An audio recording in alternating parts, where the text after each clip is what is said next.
हाँ हाँ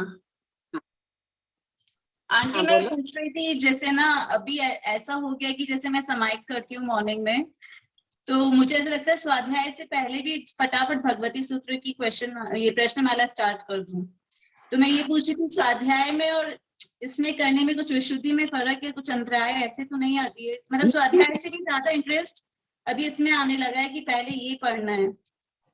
कोई एक ही बात है, उसमें कोई ऐसा तो नहीं है कि नहीं नहीं स्वाध्याय नहीं किया नहीं, और नहीं, नहीं, कुछ नहीं। स्वाध्याय करना चाहिए। दीजिए ना ज्योति जी। जय जिनेंद्र आंटी। हाँ, जय जिनेंद्र। शिवाजी राग बोलिए आंटी, बंदर जी। हाँ, जैसे हमने काल के थोकड़े में पढ़ा था ना, जैसे कि जब सूरज दूर जाता है तो गर्मी होती है, जब सूरज पास आता है मेरू पर्वत के तो सर्दी होती है। तो ये किस अपेक्षा से होता है ऐसा? नहीं नहीं, पास आता है तब क्या होगा? पास आया तब तो दिन बड़ा होगा, गर्मी होगी। जब दूर जाता है तब दिन छोटा होता है और सर्दी होती है। जल्दी आंखों से ओझल हो जाता है ना, अंतिम उसमें रहता है तब उसकी गति। जैसे सबसे बड़ा दिन कर्क संक्रांति को और सबसे छोटा दिन मकर संक्रांति को होता है। हाँ, और कर्क संक्रांति कब होती है? प्रथम मंडल में होता है तब ना। प्रथम मंडल में होता है। हाँ, प्रथम मंडल में होता है तब दिन सबसे बड़ा होता है, क्योंकि मंडल छोटा है लेकिन सूर्य धीरे धीरे गति करता है, इसलिए दिन बड़ा दिखता है। और अंतिम मंडल बहुत बड़ा है, शीघ्रता से गति करता है, इसलिए दिन छोटा दिखता है, हो जाता है। अच्छा, तो जब मेरू पर्वत के पास में रहता है तब गर्मी रहेगी और जब दूर जाता है सर्दी रहेगी। हाँ। अच्छा अच्छा आंटी, ये जो ज्ञात पुत्र बोलते हैं वो ज्ञात कुल है क्या भगवान महावीर स्वामी का? हाँ, तो इवांशु कुल वो नहीं थे क्या? ज्ञात के थे क्या? नहीं, इक्ष्वाकु कुल उनका था, ऋषभदेव भगवान का इक्ष्वासु। इसके संबंध में कहते हैं कि ऋषभदेव भगवान जब छोटे थे, नाभि राजा की गोद में बैठे थे, इंद्र गन्ना लेकर आए और वो लपक कर उसको उठाए। ऐसे श्रुति परंपरा है कि वो उसको गन्ने को लेने के लिए झपटे, तब से वो इक्ष्वाकु कुल के नाम से प्रसिद्ध हो गया कुल। अच्छा आंटी, ये कालिक सूत्र जो हम कहते हैं कि ये प्रथम 8 तीर्थंकर और लास्ट के 8 तीर्थंकर के बीच में था और बीच में नहीं था कालिक सूत्र? नहीं, कालिक सूत्र तो था ही, उसके बिना शासन कैसे चलेगा? कालिक सूत्र का विच्छेद हुआ वंदना जी, ऐसे बोलते हैं। जो आश्चर्य हुआ ना उसमें। अच्छा, कालिक सूत्र का विच्छेद हुआ तो मतलब पढ़ते नहीं थे, कहने का मतलब बीच वाले तीर्थंकर। तीर्थ का विच्छेद हो गया ना। 9वें तीर्थंकर से लेकर 16वें तीर्थंकर तक, तीर्थ 9वें 10वें, हाँ, बीच में 9वें से 16वें तक तीर्थ का विच्छेद हुआ ना। आश्चर्य हुआ ना कि धर्म असंख्य काल तक शासन चला 8वें तीर्थंकर का, और फिर उसके बाद में विच्छेद हो गया। एक भी साधु नहीं रहे, 4 में से एक भी नहीं रहो तो तीर्थ का विच्छेद हो जाता है। साधु साध्वी नहीं थे, श्रावक थे, वो भी आजीविका के लिए धर्म पढ़ने लग गए। लोग गोदान, जमीन, पृथ्वी दान आदि देने लग गए। धन कमाने की दृष्टि से वो शास्त्र पढ़ते थे जो भी तो मतलब उपलब्ध। कालिक सूत्र का विच्छेद हुआ, मतलब ये समझना उस समय बीच वाले में। हाँ, कालिक का विच्छेद हुआ, नहीं तो नहीं होता, ये आश्चर्य में विच्छेद हुआ। अच्छा, और दृष्टिवाद का विषय सभी जिनांतरों में कहा है, मतलब 23 के देश जिनांतरों में कहा है। तो दृष्टिवाद अपने दृष्टिवाद तो 14 पूर्वों तक संख्यात असंख्यात काल तक ही चलता है ना। जैसे ऋषभदेव भगवान के शासन में जितना काल, केवली काल, असंख्य काल तक केवली हुए, उसके बाद में असंख्य काल तक 14 पूर्वधर होते हैं।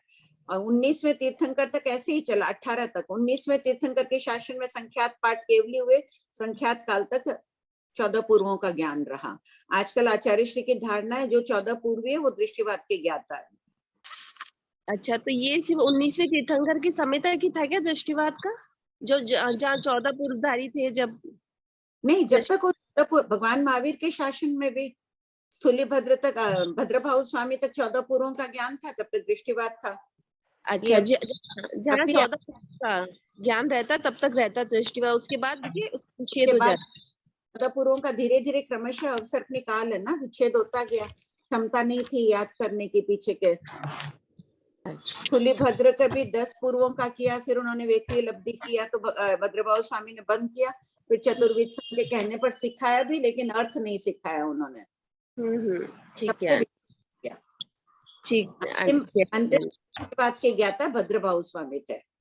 अच्छा ठीक है आंटी, जय जिनेंद्र। जय जिनेंद्र आंटी। जय जिनेंद्र। जीत व्यवहार किसे कहते हैं आंटी? क्या? जीत व्यवहार। जीत व्यवहार, जो धारणा रख दी, जैसे अभी जीत व्यवहार चल रहा है कि आचार्य आदि परंपरा से देखते आ रहे हैं, यहाँ व्यवहार शब्द का अर्थ है प्रायश्चित। तो साधु मुनिराजों से जो कोई दोष सेवन हो जाता है उसके लिए जो प्रायश्चित नियुक्त करते हैं, या है कि कुछ शिष्यों को दूर जाना हो, इतने निश्चित सूत्र आदि 6 सूत्रों के ज्ञाता नहीं हो तो उन्हें थोड़े बहुत बता देते हैं कि जैसे अभी भी कई सिंगाड़े अलग अलग विचरण करते हैं, सब निश्चित सूत्र के ज्ञाता नहीं होते हैं ना, 6 सूत्रों के ज्ञाता। तो उनको संघ की धारणाएं बता दी जाती है कि इस दोष सेवन का ये प्रायश्चित है, इसका ये प्रायश्चित है। वो जीत व्यवहार से चलता है। व्यवहार का थोपड़ा है ना, खोलो 8वें शतक का पहले भाग में। हाँ आंटी, वो पेज नंबर 487 में है। हाँ खोलो एक बार सबको, 487 क्वेश्चन नंबर 2708। पढ़ लीजिए एक बार। जीत व्यवहार किसे कहते हैं? उत्तर, द्रव्य क्षेत्र। Question number 2708, 487 page number. हाँ पढ़िए। जीत व्यवहार किसे कहते हैं? उत्तर, द्रव्य क्षेत्र काल भाव की अपेक्षा शारीरिक बल, धैर्य आदि की हानि का विचार कर जो प्रायश्चित दिया जाता है वह जीत व्यवहार है, अथवा अनेक गीतार्थ मुनि द्वारा निर्धारित की हुई मर्यादा जो आगम से अबाधित हो वह जीत व्यवहार कहलाती है।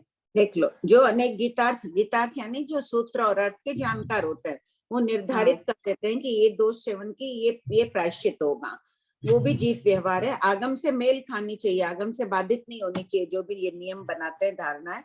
या फिर द्रव्य क्षेत्र काल भाव देख लेते हैं, अगर कोई बहुत बड़ा दोष सेवन हो जाए, उन्हें कहते हैं मांस खमन करके उतारना है मुनिराज की या साध्वियों जी की। तो श्रावक श्राविका के जो जिससे यहाँ जितना बन पड़ता है उसके हिसाब से ही देते क्या आंटी? हाँ, उसके हिसाब से ही आचार्य श्री देख कर देते हैं। आज कोई तपस्या नहीं करने वाला हो, उसे कह दें कि अमुक दोष सेवन हुआ है, तेला कर लो, अठाई कर लो, तो वैसे नहीं देते हैं। आचार्य दूर दृष्टि वाले होते हैं, क्षमता देख कर देते हैं। नहीं आंटी, एक्चुअली यहाँ पर एक चौमासा हुआ था ना, तब वो बोलते हैं ना तपस्या की बोली तपस्या से जाता है। तो एक जने लिए थे 4 का बोल के, 4 उपवास एक साथ करूंगी बोल के, बाद में उनसे नहीं हुआ, वो भी नहीं हुआ उनसे। फिर उन्होंने वापस उसका प्रायश्चित लेके वो अलग अलग एक एक उपवास करके करूंगी बोल के। तो वैसे भी हो सकता है आंटी? हाँ हाँ हो जाता है। भाव आके कभी ले लेते हैं, फिर शारीरिक क्षमता नहीं होती है, मानसिकता भी नहीं बनती है, तो ले लेते हैं। अच्छा ठीक है आंटी, थैंक्स।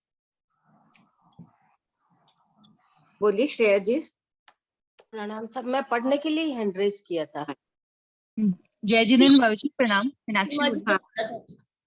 मेरा एक डाउट है भाभी जी, मेरा हाँ, ये बोलिए। जैसे हाँ। 5 विशिष्ट पदवियों के समानिक देव होते हैं, है ना?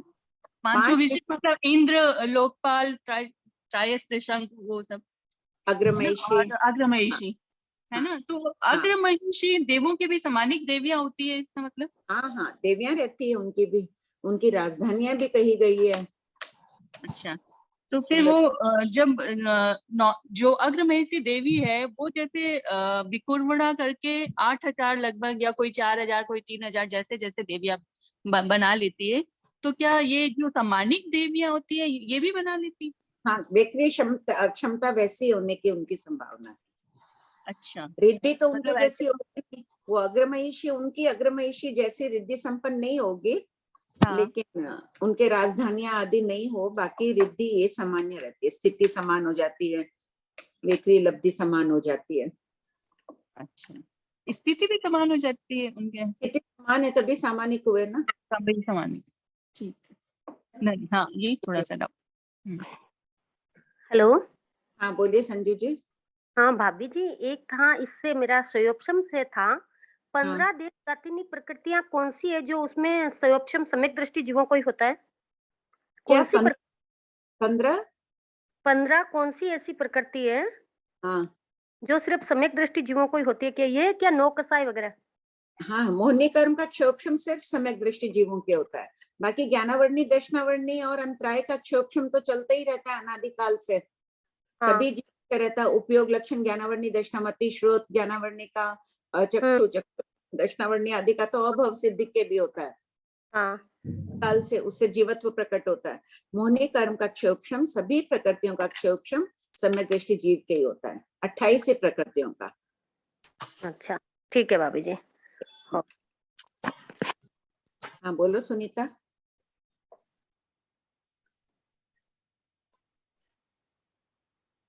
हेलो, हाँ भाभी जी मीनाक्षी बोल रही हूँ। मेरा एक क्वेश्चन था, उस दिन एक चर्चा चली थी अपनी कि असाता वेदनीय कर्म का उदय में मतलब जीव कभी कभी क्या साता का अनुभव करता है तो उसका साता वेदनीय कर्म का उदय हो जाता है, ऐसा कुछ? हाँ, धूप में जाके बैठे हैं, यहाँ हाँ। शाम की तरह बैठे थे, बाहर चले गए कि तापना नहीं, क्यों बिजली जलाएं, धूप में आज साता, तो उस वक्त अगर अंदर सुख की अनुभूति हो रही है तो साता हाँ। वेदनी का उदय हो गया। जो भी अगर आंतरिक खुशी है तो साता वेदनी का उदय। नहीं, अब जैसे ये क्वेश्चन आता है कि असाता वेदनीय का उदय है और उसे हम समता भाव से सहन कर रहे हैं, हाँ, तब उसको हम क्या क्या बोलेंगे, वो साता वेदनीय है कि मतलब उसको हम वो असाता वेदनीय कर्म तब हमको इतना दुख नहीं पहुंचा पा रहा है, तब फिर वो साता वेदनी है। अगर दुख नहीं लग रहा है तो साता वेदनी का उदय हो गया। ये तो फिर साधना साता की बात फिर है, हम उस असाता वेदनीय कर्म जो हमारा बंधा हुआ है फिर हम उसको काटेंगे कैसे? वो प्रदेशोदय से जा रहा है,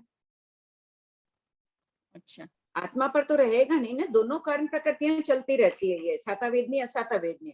अभी मैं साता की अनुभूति कर रही हूँ, मन में खुश हूँ, चाहे जो भी आसपास का वातावरण चाहे जैसा भी हो, तो मेरी साता वेदनी का उदय। 2 मिनट बाद में मुझे गर्मी लगी, मुझे कोई बात मन में ध्यान आई, आकुलता व्याकुलता आ गई, देख लो आकुलता व्याकुलता थोड़ी सी आई, उसमें भी असाता का उदय हो गया। फिर वापस अपन लीन हो गए स्वाध्याय में, साता ही ऐसे चलती रहती है। तो मतलब जब भी अपने को सुख का अनुभव है तब साता वेदनीय का उदय ही है, ये समझना चाहिए। हाँ, असाता वेदनी उस समय प्रदेशोदय से जा रही है। प्रदेश तो मतलब जब कभी कोशिश भी ऐसे ही करते हैं कि असाता वेदनीय का जब उदय हो तो उसको बहुत समता से सहन करने का कोशिश करें, तो वो अपने आप प्रदेशोदय में, मतलब उदय तो आ रहा है लेकिन वो प्रदेशोदय में जा रहा है। प्रदेशोदय से जा रही है, वही तो साधना है मीनाक्षी जी। हाँ। कर्म को परिवर्तन करने ही तो। उस समय असाता का उदय कुछ है, बहुत आकुल व्याकुल हो रहे हैं, तो असाता का बंद कर रहे हैं, असाता का उदय हो रहा है। आर्त रौद्र ध्यान में प्रवृत्ति हो रही है, और बंद किसका होगा उस समय? अपने को तो अब हर समय देखना है कि हमारा बंद कैसा कर रहे हैं हम। हाँ। जब भी उपयोग जाए यही देखना है, हम किस लेशिया में, हमारा बंद कैसा हो रहा है। हाँ ठीक है, हाँ धन्यवाद।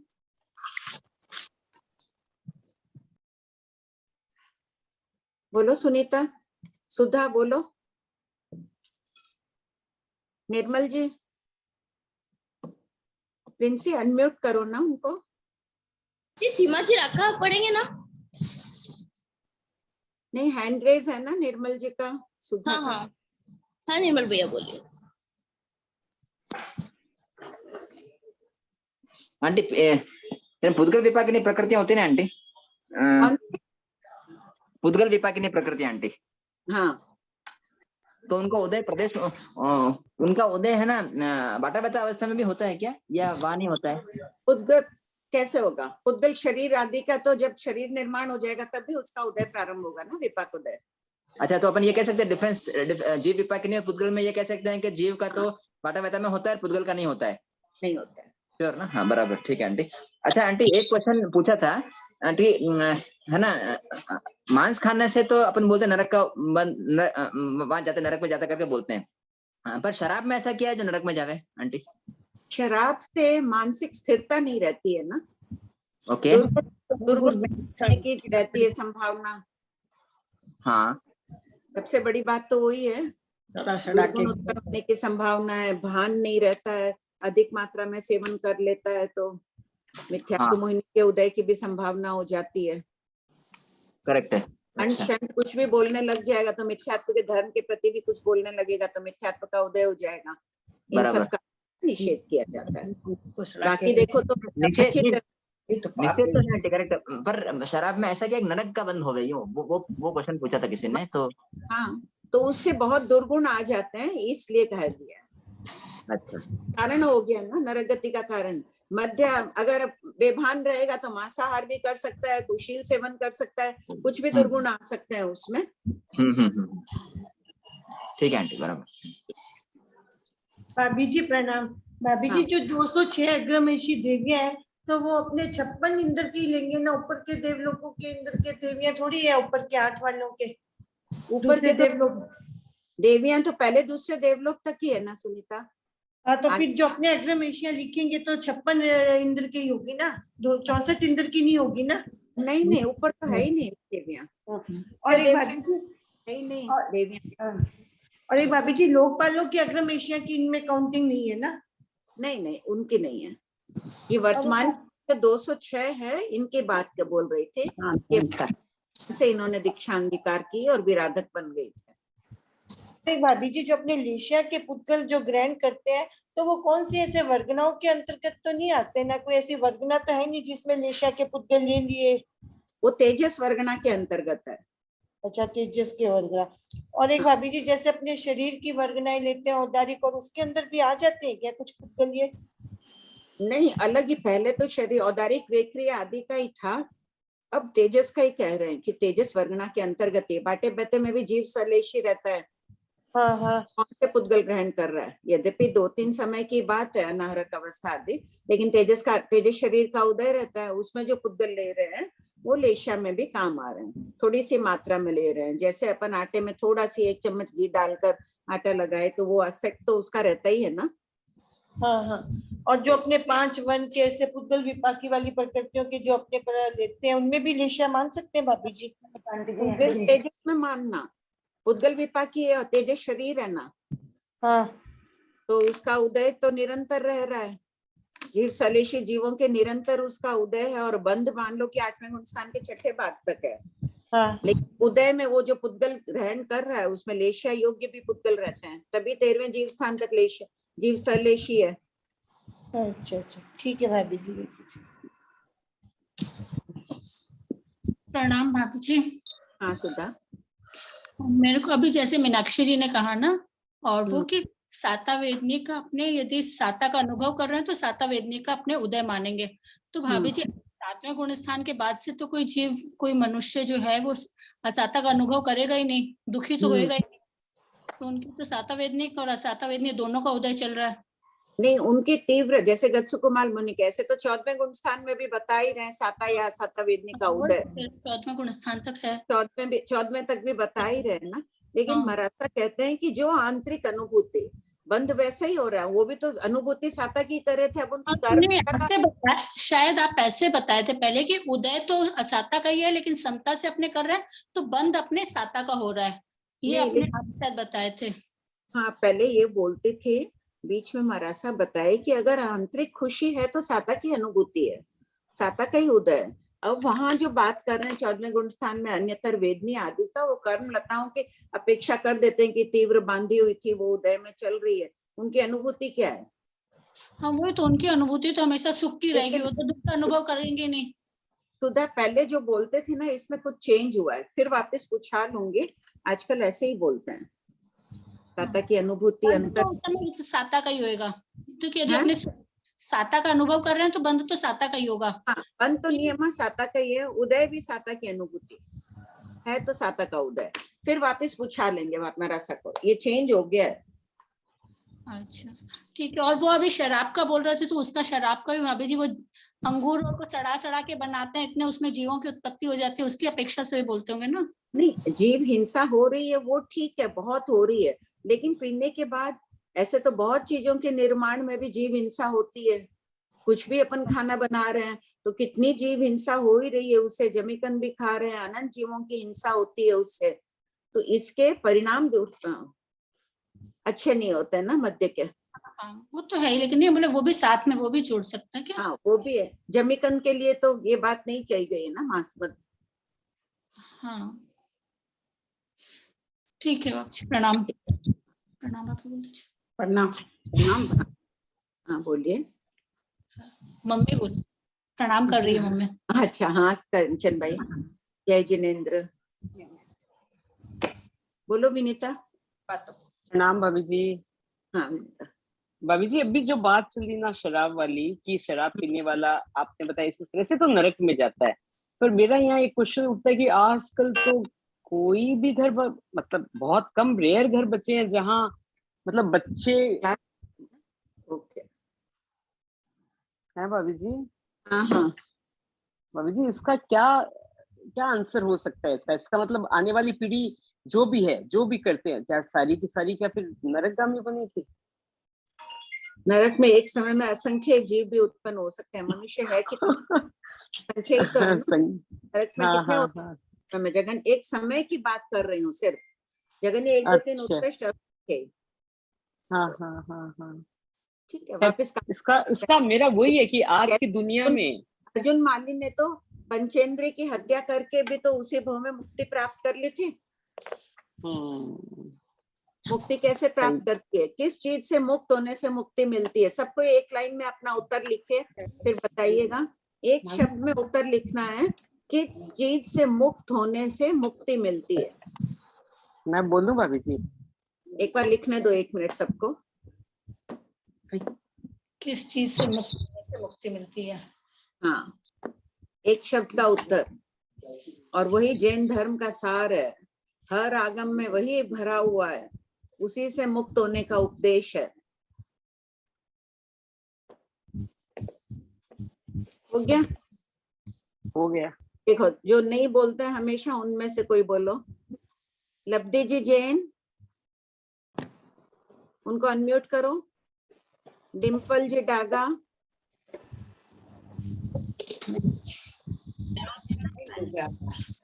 मंजुला, भाभी जी का कि किस चीज से मुक्त होने से मुक्ति मिलती है? कषाय। आंटी राग और द्वेष। हाँ ठीक है, वही कषाय किसी ने जवाब दिया। जो भी बोलो, राग द्वेष या कषाय, एक चीज से मुक्त हो जाओ, मुक्ति अपने आप आ जाएगी। इससे मुक्त अपने आप समदर्शी बोल रही थी। सबका यही उत्तर होगा। ठीक है, राग द्वेष ही बोल रही थी।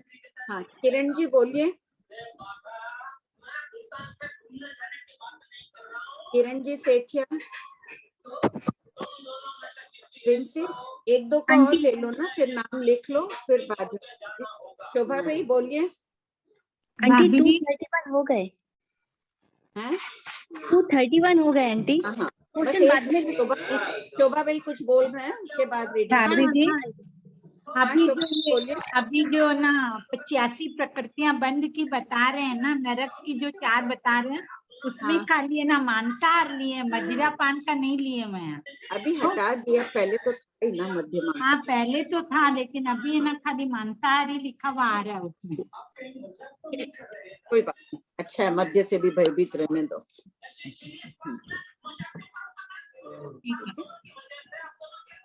ये चेंज हो गया है, सब कोई नोट कर लेना। अपन प्रोत्साहन नहीं दे रहे हैं मध्य को, लेकिन आगम में मिला, अभी संशोधन हुआ इसके बता रहे हैं। तो कौन पढ़ रहा है?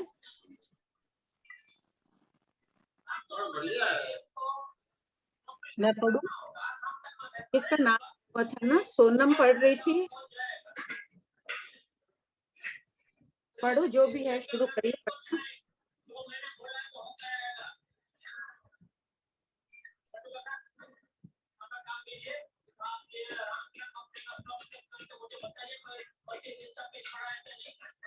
क्वेश्चन मेरे को पढ़ना है इसका? पता नहीं, कोई भी शुरू करो पढ़ने में इतनी देर। क्वेश्चन नंबर क्या था?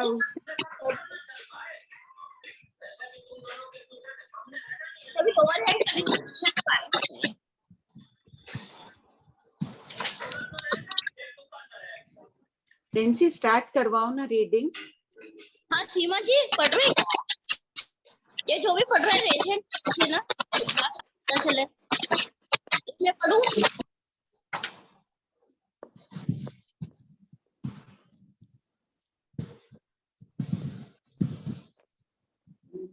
क्या हुआ? हाँ उनके नेट की प्रॉब्लम है क्या कुछ? नहीं 3540 से पढ़ना है। चलो मैं रीडिंग करती हूँ। 1 से 6 जीव स्थानवर्ती प्रमथ जीवों के वेदनीय और आयु कर्म की उदीर्णा की बचना क्यों है? उदीर्णा की परिभाषा प्रश्न संख्या 53 पे देखें।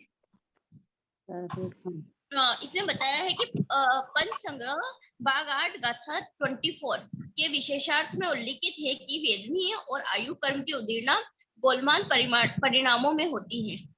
यद्यपि गोलमाल परिणाम की परिभाषा उपलब्ध नहीं है, तथापि न अति शुद्ध न अति संक्लिष्ट परिणामों को यानी मध्यम परिणामों को गोलमाल परिणाम कहते हैं। युक्त आधार से प्रमत्त जीव निरंतर मध्यम परिणामों में नहीं रहते हैं, इसलिए इन दो कर्मों की उदीर्णा की बचना है। तत्व केवलीकरण में प्रश्न 3541 अप्रमत्त जीव वेदनीय और आयुष्य कर्म की उदीर्णा क्यों नहीं करते हैं? अप्रमत्त जीवों की अध्यवसाय अति विशुद्ध होते हैं। अति विशुद्ध परिणामों में इन दोनों कर्मों की उदीर्णा नहीं होती है।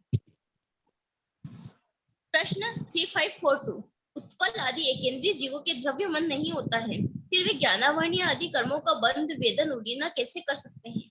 एकेंद्रीय जीवों के अंतःश चेतना भाव संज्ञा और भावमान होता है, जिसके कारण वे चाहे तो विकसित चेतना वाले न हो, परंतु मिथ्यात्व दशा में वे कर्म बंध वेदन और उदीर्णा करते हैं।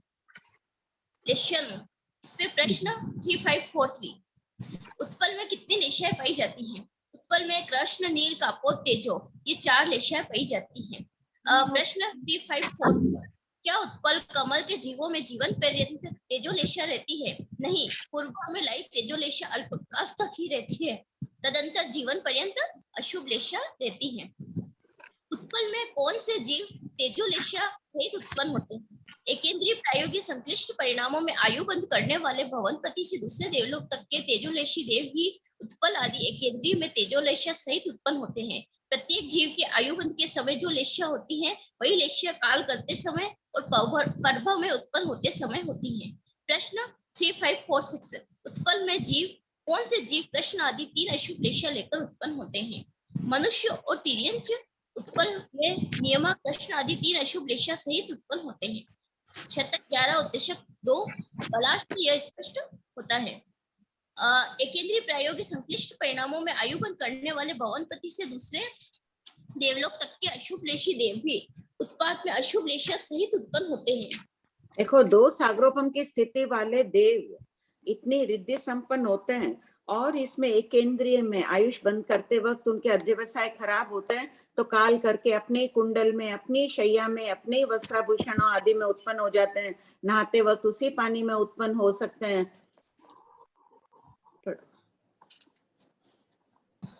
प्रश्न 3547 देवता नरक में उत्पन्न नहीं होते हैं, किंतु जिन संक्लिष्ट अध्यवसायों में तेजोलेशी देवता एकेंद्रीय प्रायोगिक कर्म प्रकृतियों का बंध करते हैं, उन्हीं अध्यवसाय में मनुष्य तिर्यंच कौन सी गति का बंध करते हैं? नरक गति का। प्रश्न 3548 उत्पल में यदि एक जीव हो तो उनमें कौन सी लेशा होती है और असहयोगी भंग कितने होते हैं? उत्पल में यदि एक जीव हो तो उसमें कृष्ण लेशा वाला एक जीव यावत तेजो लेशा वाला एक जीव होता है। इस प्रकार एक जीव की अपेक्षा असहयोगी 4 भंग होते हैं। उत्पल में 2 यावत असंख्य जीव हो तो उसमें लेशा संबंधी असहयोगी 4 भंग कौन से हैं? कृष्ण लेशा वाले बहुत या नील लेशा वाले बहुत या कापोत लेशा वाले बहुत या तेजो लेशा वाले बहुत। प्रश्न 3550 उत्पल में लेशा संबंधी 2 सहयोगी कितने भंग होते हैं? 2 सहयोगी 24 भंग उपयोग पूर्वक बनाए। सब कोई बनाना ये भंग बहुत भंग पहले भी बना चुके हैं, क्रोधी मानी आदि के, ये लिख लीजिए, सब जरूर अभ्यास करिएगा इसका।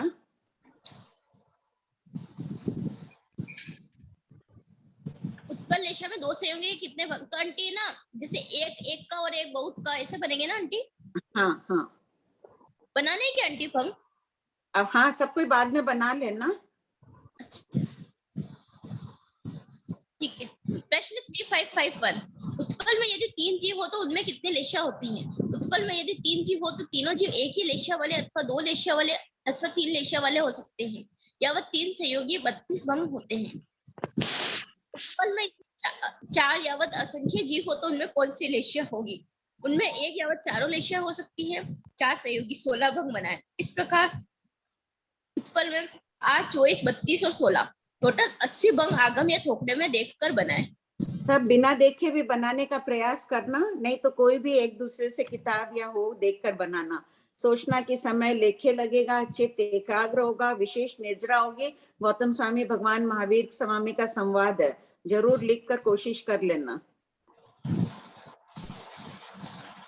भगवती सूत्र पढ़ रहे हैं, इसका हर अक्षर अपने को आना चाहिए, चाहे यहाँ शॉर्ट में लिख कर छोड़ दिया गया है तो भी पढ़िए।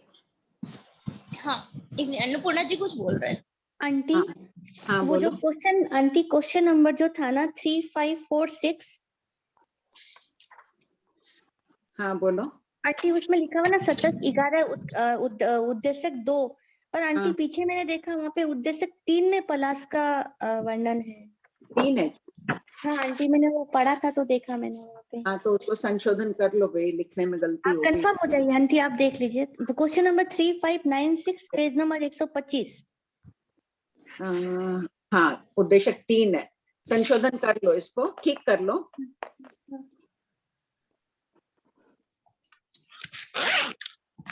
और आंटी हाँ उत्पल में एक जीव अगर पकड़ेंगे तो उत्पल तो मतलब कमल में तो बहुत सारे पत्ते होते हैं, तो फिर हाँ। एक पूरे उत्पल में एक जीव कैसे तभी पकड़े आंटी? एक ही पत्ता पहले हुआ है तो एक जीव वाला है। आंटी एक पत्ता पहले हो सकता, एक बार में एक ही पत्ता हो सकता है, संभावना है ऐसी? हाँ हाँ, अच्छा एक पत्ता पूरी हुआ है बस। हाँ हाँ ठीक है आंटी, समझ में आया। कृपा आंटी। हाँ पढ़ो प्रिंसेस। जी आंटी। दृष्टि, ज्ञान, योग, उपयोग, वर्ण आदि 10 से 14। प्रश्न 3553 बनते उत्पल में दृष्टि 10 से 14 द्वार है। द्वार 10 किसे कहते हैं? जैसे थोपड़ों में होता है कि कोई एक विषय में घर में होता है, द्वार में प्रवेश करते हैं, अमुक किचन के द्वार में गए या रूम में गए तो उस संबंधी वहां पे वस्तुएं आदि होती है। उसी प्रकार जो द्वार है, दृष्टि का द्वार है तो उसमें दृष्टि संबंधी विषय होगा। बनते उत्पल में दृष्टि कितनी होती है? गौतम, मिथ्या दृष्टि एक अथवा मिथ्या दृष्टि बहुत। एक जीव हो तो मिथ्या दृष्टि एक, अनेक जीव हो तो मिथ्या दृष्टि बहुत। प्रश्न 3554 बनते उत्पल के जीव ज्ञानी है या अज्ञानी? गौतम, ज्ञानी नहीं अज्ञानी है। अज्ञानी एक अथवा अज्ञानी बहुत। एक जीव हो तो अज्ञानी एक, अनेक जीव हो तो अज्ञानी बहुत। प्रश्न गौतम स्वामी ने प्रश्न क्यों पूछे होंगे? देखो यहाँ इतने भंते गौतम आ रहा है, सब कोई भाव विभोर हो जाओ, सामने अनुभूति करो कि प्रश्नोत्तर चल रहे हैं भगवान महावीर गौतम स्वामी ने। इतने सरल प्रश्न क्यों पूछे होंगे? 14 पूर्वधर थे वो। एक कारण बोलो कोई। सोनम बोलो। सोनम जी सोनम इसलिए हाँ अनम्यूट करो उसको। सोनम जी, सुधा जी अनम्यूट हुई है। वो गौतम स्वामी जी ने इसलिए पूछे ताकि सर्वसाधारण को भी समझ में आए। हाँ जिन्हें वो तो जानते ही थे। बहुत अच्छी बात है। आंटी अभी आप बोले ना कि जैसे उत्पल का एक पत्ता हुआ तो वो एक जीव हो गया, लेकिन उसमें रूट्स तो होते हैं, रूट्स में तो बहुत सारे जीव आएंगे ना एक साथ ही। एक एक चीज अलग है। ऐसे वनस्पति के 10 भेद होते हैं ना, यहाँ सिर्फ हाँ। उत्पल फूल की बात चल रही है। अच्छा, मतलब उसमें रूट्स नहीं लेना है, सिर्फ फूल में पहले एक पत्ती आ गई तो वो एक जीव हो गया। हाँ उसी की बात चल रही है यहाँ पर। ठीक है आंटी। पढ़ो प्रिंसेस। 3555 बनते उत्पल के जीव मन योगी है, वचन योगी है या काय योगी है? गौतम, मन योगी नहीं, वचन योगी नहीं, काय योगी है। एक जीव हो तो काय योगी एक, अनेक हो तो काय योगी बहुत। प्रश्न 3556 बनते उत्पल के जीव साकार उपयोगी है या अनाकार उपयोगी है? गौतम, वे साकार उपयोगी भी होते हैं और अनाकार उपयोगी भी होते हैं। इसके पूर्वत 8 भंग कहने चाहिए। ये भी लिख लो होमवर्क, सबको ही बनाना ये 8 भंग। यहाँ लिखा नहीं है, मेरी गलती है, लेकिन बना लेना। साकार उपयोग किसे कहते हैं? उत्पल में कौन सा साकार उपयोग होगा? सुनैना जी हैंड रेज है, इनको पूछो। हाँ जी आंटी, सुनैना जी अनम्यूट हुई है। कौन सा साकार उपयोग होगा उत्पल में? दीदी मैंने वैसे आंसर के लिए नहीं किया था, मैं तो ये कह रही थी कि भंगे बनाने के लिए मुझे एक बार समझा दीजिएगा, क्योंकि मैंने अभी लेट क्लास करने से ना थोड़ा सा क्लियर नहीं होती चीज। और ये तो मेरे को उपयोग लगाना पड़ेगा, साकार उपयोग भी होता है तो दीदी, तो इसमें होएगा ना मिथ्या दृष्टि में, मतलब मिथ्या दृष्टि है तो हाँ जी, मिथ्या दर्शन का में लगेगा उनका उपयोग, तो मुझे थोड़ा ज्ञान और श्रुत ज्ञान होगा सर। हाँ जी, जो भी 2 ज्ञान जो अज्ञान होंगे उसमें लगेगा मिथ्या दृष्टि। हाँ जी दीदी, वो एकदम से नहीं बोला गया। हाँ जी, समझ आ। हाँ जी, मिथ्या व्रत। हाँ जी। किनसे पढ़ो। प्रश्न 3557 उत्पल में कितने वर्ण, गंध, रस और स्पर्श होते हैं? उत्पल का जीव वर्ण, गंध, रस और स्पर्श रहित है, क्योंकि जीव अमूर्त यानी कि अरूपी है। उत्पल के औदारिक और तेजस शरीर की अपेक्षा 5 वर्ण, 2 गंध, 5 रस तथा 8 स्पर्श होते हैं, और कार्बन शरीर की अपेक्षा 5 वर्ण, 2 गंध, 5 रस और 4 स्पर्श होते हैं। नोट, शरीर और आत्मा की भिन्नता का प्रतिपादन किया गया है।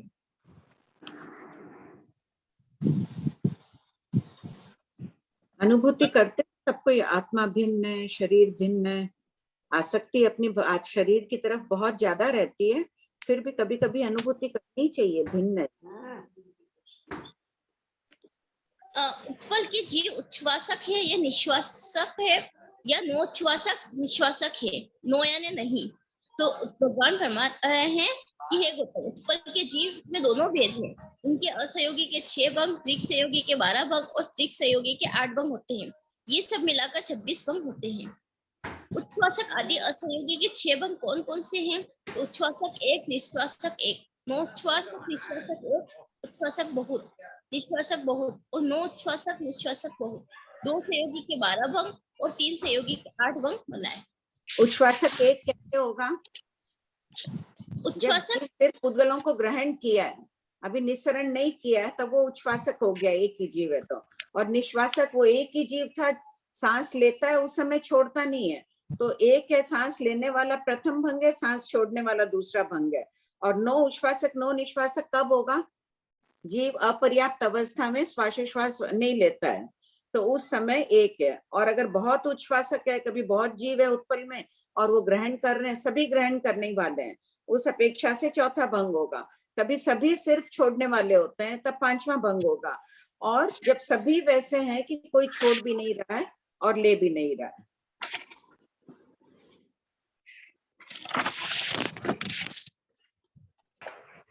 आंटी, 2 सहयोगी के 12 भंग खोलने हैं क्या?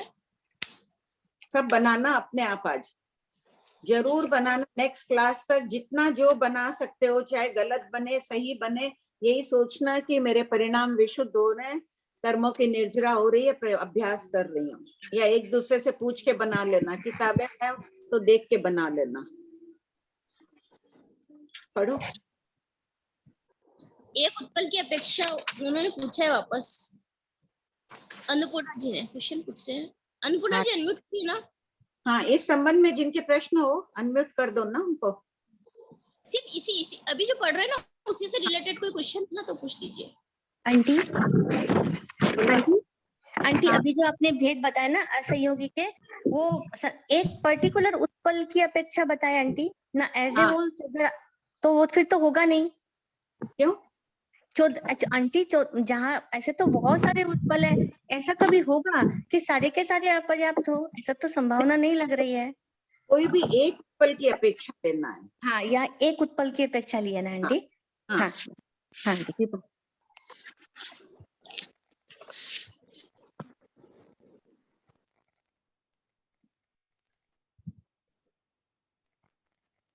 विमला जी का इससे संबंधित ही है क्या प्रश्न?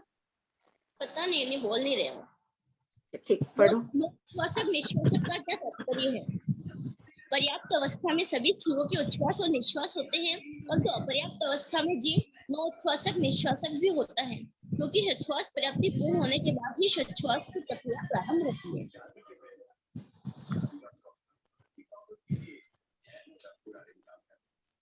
आहारक द्वार। प्रश्न 3561 बनते उत्पल कमल का जीव आहारक है या अनाहारक? तो भगवान फरमाते हैं कि हे गौतम, आहारक भी है अनाहारक भी है। इसके 8 भंग होते हैं, असहयोगी 4 भंग। जैसे एक जीव हो तो आहारक 1 अथवा अनाहारक 1, अनेक जीव हो तो आहारक बहुत अथवा अनाहारक बहुत। प्रश्न 3562 उत्पल में आहारक अनाहारक के 2 सहयोगी 4 भंग कौन कौन से हैं? आहारक 1 अनाहारक 1, दूसरा आहारक 1 अनाहारक बहुत, तीसरा आहारक बहुत अनाहारक 1 और चौथा आहारक बहुत अनाहारक बहुत। वृत्ति द्वार।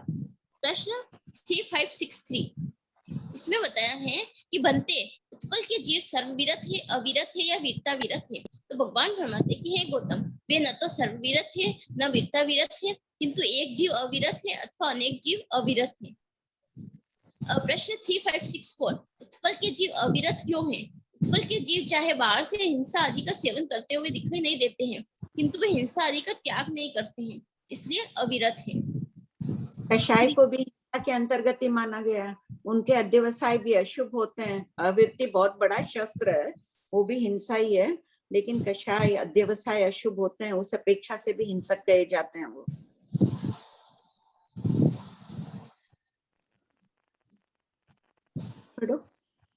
क्रिया बंधक संज्ञा कषाय द्वार 18 से 21। प्रश्न 3565, बनते उत्पल का जीव सक्रिय है या अक्रिय? तो भगवान फरमाते कि गौतम सक्रिय है, सक्रिय बहुत। प्रश्न 3566, उत्पल के जीवों में कितनी क्रियाएं होती हैं? उत्पल के जीवों में आरंभिया, परिग्रहिया, मायावत्या, अपचक्षाणावत्या और मिथ्यादर्शन प्रत्यया, ये पांचों क्रियाएं होती हैं। वत्या का मतलब होता है प्रत्यय या कारण। प्रश्न 3567, बनते उत्पल के जीव 7 कर्म बंधक है या 8 कर्म बंधक है? गौतम, उत्पल के जीव 7 कर्म बंधक भी है और 8 कर्म बंधक भी है। इसके 8 भंग पूर्ववत होते हैं, असंयोगी के 4 भंग, दीर्घ संयोगी के 4 भंग। उत्पल के जीव कषाय और अविरति के कारण कार्मण भगणा को आत्मा तक लाने का कार्य निरंतर करते रहते हैं।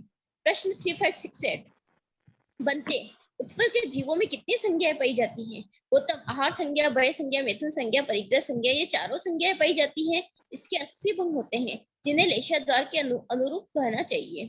प्रश्न 3569, बनते उत्पल के जीवों में कितनी कषाय पाई जाती हैं? गौतम, चारों ही कषाय पाई जाती हैं। इसके 80 भंग लेशाद्वार के अनुरूप कहना चाहिए।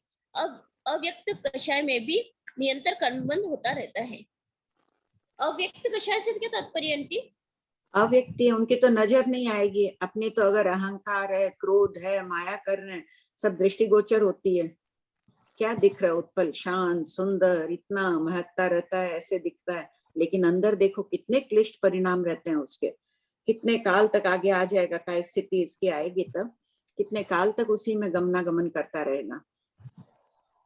प्रश्न 3570, लेशा, संज्ञा, कषाय आदि के भंग का चिंतन मनन करने से क्या लाभ होता है?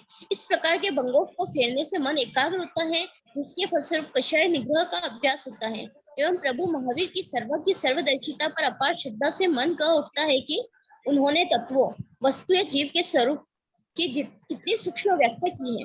उदय में आई हुई कषाय को रोकना कषाय निग्रह कहलाता है। प्रश्न वेद, वेदबंध, संघी, इंद्रिय 22 से 25 द्वार। प्रश्न 3571, उत्पल जीवों के वेद, वेद बंधन, संघी और इंद्रिय की प्रवृत्ता कीजिए।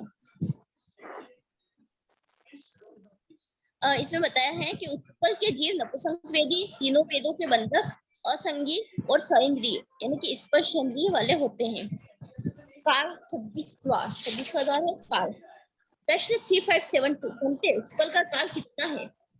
तो गौतम, जगन्य अंतर्मुख उत्कृष्ट असंख्य काल का है, अर्थात उत्पल का जीव उत्पल रूप में ही लगातार असंख्य काल तक जन्म मरण करता रहता है। इसे काय स्थिति भी कहते हैं। इसको वॉइस डिस्टर्बेंस आ रहा है।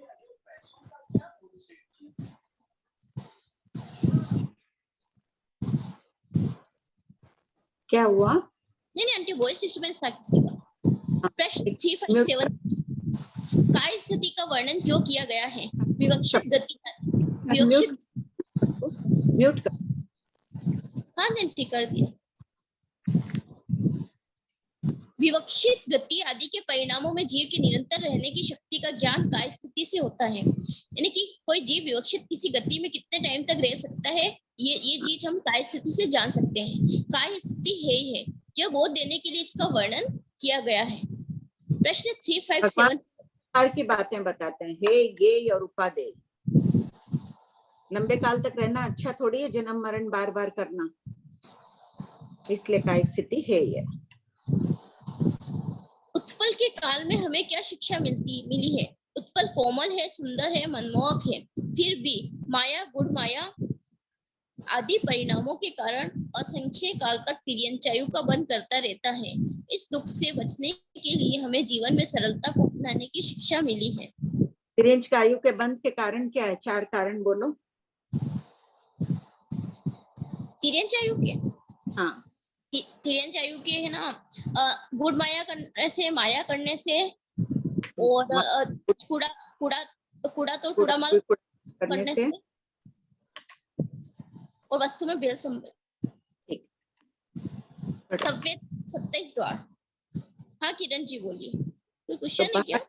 बाहर की सुंदरता मनमोहकता से कुछ नहीं हो रहा है, भीतर के परिणाम है, देख लो भीतर के परिणाम अशुभ रह रहे हैं उसके, तो असंख्य काल तक वो इसमें असंख्य काल तक जन्म मरण कर रहा है वो इसमें।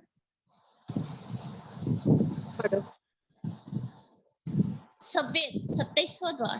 प्रश्न 3575 काय सव्येद किसे कहते हैं? अब भगवान फरमाते हैं कि अपनी काया को छोड़कर दूसरी काया में जाना, पुनः उसी काया में आना काय सव्येद कहलाता है। जैसे पृथ्वी कायिक जीव मरकर अपकायिक आदि में जाकर पुनः पृथ्वी कायिक में आए तो उसे काय सव्येद कहते हैं। प्रश्न 3576 सव्येद यानी जुड़ाव की व्याख्या कितने प्रकार से की गई है? सव्येद की व्याख्या 2 प्रकार से की गई है, यथा भवादेश और कालादेश। प्रश्न 3577 बनते उत्पल का जीव पृथ्वीकाय में जाए और पुनः उत्पल का जीव बने, इस प्रकार कितने काल तक गमनागमन करता है? गौतम, वह उत्पल जीव भवादेश यानी कि भव की अपेक्षा से जगन्य 2 भव उत्कृष्ट असंख्य भव तक गमनागमन करता है। कालादेश काल की अपेक्षा जगन्य 2 अंतर्मोद तक और उत्कृष्ट असंख्य काल तक गमनागमन यानी गति आगति करता है। इसी प्रकार अपकायिक, तेजसकायिक और वायुकायिक जीवों का भी कह देना चाहिए। प्रश्न 3578 भवादेश से 2 भव और कालादेश से जगन्य 2 अंतर्मोद को स्पष्ट कीजिए। इसमें बताया है कि उत्पल का जीव मरकर पृथ्वीकाय में 1 भव और पुनः उत्पल का 1 भव करने की अपेक्षा 2 भव घटित होंगे और दोनों भवों में अंतर्मोद रहने की अपेक्षा कालादेश से 2 अंतर्मोद का जगन्य समय घटित होगा। प्रश्न 3579 हाँ किसी का कुछ क्वेश्चन है क्या? हाँ बोलो तारा जी। तारा जी बब्बी जी प्रणाम, ये 3557 एक बार समझाइए ना। उत्पल का जीव अरूपी है, किसी भी जीव में वर्णगंध रस स्पर्श नहीं होते हैं। जो पुद्गल होता है उसी में वर्णगंध रस स्पर्श होते हैं। तो उत्पल के जीव में, अपने जीव में भी वर्णगंध रस स्पर्श नहीं है, सिद्धों में भी नहीं है, तो अपने में भी नहीं है। जीव की अपेक्षा वर्णगंध रस स्पर्श रहित है क्योंकि जीव अरूपी है। और उत्पल के 3 शरीर है, औदारिक, तेजस, कारमण। सभी संसारी जीवों के कम से कम 3 शरीर अवश्य रहते हैं। नेरिक देवता के औदारिक नहीं होता है तो उनके वेक्रिय तेजस कारमण होता है, और मनुष्य तिर्यंश में औदारिक तेजस कारमण होता है। एक समय में फिर कोई उत्तर वेक्रिय कर ले तो वो वेक्रिय शरीर बनाएगा, औदारिक निष्क्रिय हो जाए वो सब अलग बात है। तो औदारिक और तेजस शरीर है, ये 8 स्पर्शी है, इसलिए इनमें 5 वर्ण, 2 गण, 5 रस और 8 स्पर्श होते हैं, 20 बोल पाए जाते हैं। कार्मण शरीर जो है, कार्मण वर्गना को ग्रहण करके कर्म रूप परिणत करता है, वो चतुस्पर्शी है, उसमें 4 स्पर्शी होते हैं, 5 वर्ण, 2 गण, 5 रस और 4 स्पर्श। उसी प्रकार आपके लिए पूछा जाए कि आपका जीव में कितने वर्णगंध रस है, तो यही जवाब दोगे, वर्णगंध रस स्पर्श रहित तो मैं, क्योंकि मैं अरूपी हूँ। और औदारिक और तेजस की अपेक्षा आप में, मेरे में, सब में वर्णादि 20 बोल है, कार्बन की अपेक्षा 16 बोल है। 4 स्पर्श कौन से हैं बाबू जी? शीत, उष्ण, रुक्ष और स्निग्ध। अच्छा ठीक है। हाँ ठीक है बाबू। आंटी ये जो उच्छ्वासक 1 बताया है, तो ये जैसे एक जीव की अपेक्षा है कि वो एक बार सांस ले रहा है, वो हाँ। एक जीव की अपेक्षा, और निश्वास दूसरा जीव ले रहा है क्या जो वो छोड़ रहा है? वो भी हो सकता है कि कोई निश्वास लेने वाला, कोई छोड़ने वाला है। बहुत अच्छा प्रश्न है ये। अथवा ये भी हो सकता है कि परीक्षा के समय वो एक ही जीव है, वो ले चुका है, अभी छोड़ने वाला है। अच्छा, मतलब एक जीव की अपेक्षा भी होता है, 2 जीव की अपेक्षा और बहुत जीव की अपेक्षा भी हो रहा है ये? हाँ। और नहीं, एक क्या, उच्छ्वासक 1, तब तो जीव एक है, छोड़ने वाला भी एक ही है, निश्वासक भी एक ही है। तो 2 जीवों के बीच में कंपैरिजन हो रहा है क्या? हाँ नहीं, उस समय उच्छ्वासक 1 है तो है ही एक जीव, उसने श्वास लिया था, अभी छोड़ रहा है, प्रच्छा के समय छोड़ रहा है। अच्छा, एक जीव की अपेक्षा भी बात हो रही है, 2 जीव की अपेक्षा भी हो सकती है। ऐसे भी इसको घटित कर लो, हो जाएगा। और 2 संयोगी के अंदर क्या लेंगे? 2 संयोगी में तो 2 जीव अवश्य ही चाहिए, बिना संयोग के कैसे होगा। जो दो संयोगी बनाएंगे, उश्वासक एक, निश्वासक एक। अच्छा आंटी, ये जो लिखा है कि उत्पल के वो जो कोमल सुंदर होते हैं, मनमोहक होते, फिर भी माया गुण माया करते, तो वो माया गुण माया कैसे करते हैं? वो तो पौधा है। उनके संस्कार ऐसे ही रहते हैं, अंदर किलबिलाते रहते हैं, आकुलता, व्याकुलता, चित्त में शांति नहीं रहती है। तो कौन से माया का उदय है? किसी अनंतानुबंधी कषाय या मिथ्या दृष्टि है, उसका उदय उसके चल रहा है, उस समय उसके आयु का बंद हो रहा है। माया के परिणाम कहे जाएंगे। ज्ञानी अपन नहीं पहचान पाते हैं, ज्ञानियों को दिख रहा है उस कर्मलता का विपाकोदय उसके। नहीं, वो स्वयं से कर रहा है या किसी से कंपैरिजन करके कर रहा है? जैसे नहीं, कोई कंपैरिजन नहीं, वो संस्कार उसके पड़े हुए हैं ना, उतना तो बोध, इतनी चेतना विकसित नहीं है उसकी कि वो अन्य किसी फूल को देखकर ईर्ष्या कर ले, माया कर ले आदि। चेतना अविकसित होते हुए भी कर्म लताओं को देख रहे हैं ज्ञानी, उसके अनुसार उन्होंने ये प्रश्न के उत्तर दिए हैं। ठीक है आंटी, ये क्वेश्चन है प्रश्न 3571। उसमें लिखा ना, उत्पल के जीव नपुंसक वेदी, तीनों वेदों के बंधक। तो ये तीनों वेदों के बंधक, ये समझ में नहीं आया। नपुंसक वेदी यानी उनके कौन से वेद का उदय है? हाँ, उनका तो नपुंसक वेद का, और तीनों वेद का बंद कर सकते हैं, स्त्री पुरुष नपुंसक तीनों वेद का बंद कर सकते हैं। अच्छा, मतलब ये आगे की स्थिति के बारे में कि वो बंद कर सकते हैं। ठीक। हेलो, हाँ बोलिए। भाभी जी, एक बार कसाई का एक दो वर्ड थोड़ा बताइए ना, भंग का। खोलो प्रश्न नंबर कौन सा? 3569, 3559। 3569 कसाई की संख्या के एक दो वर्ड बता दीजिए ताकि। आपके पास किताब नहीं है, मैं फॉरवर्ड कर दूंगी पूरे यस्य भंग, लेकिन सब कोई देखकर बनाना जरूर।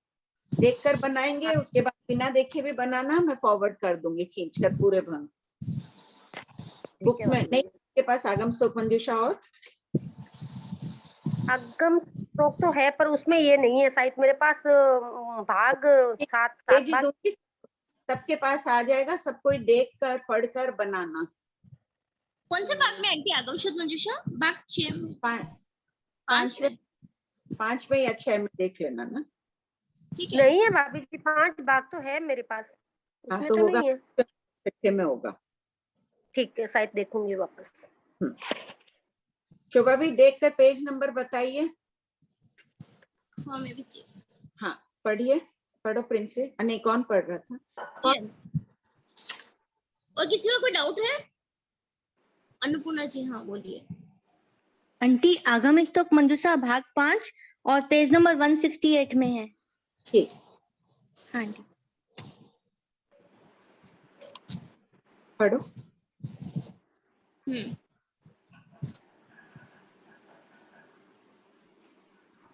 तारा जी, कोई क्वेश्चन है आपका? नहीं, हो गया, मेरा हो गया। हाँ,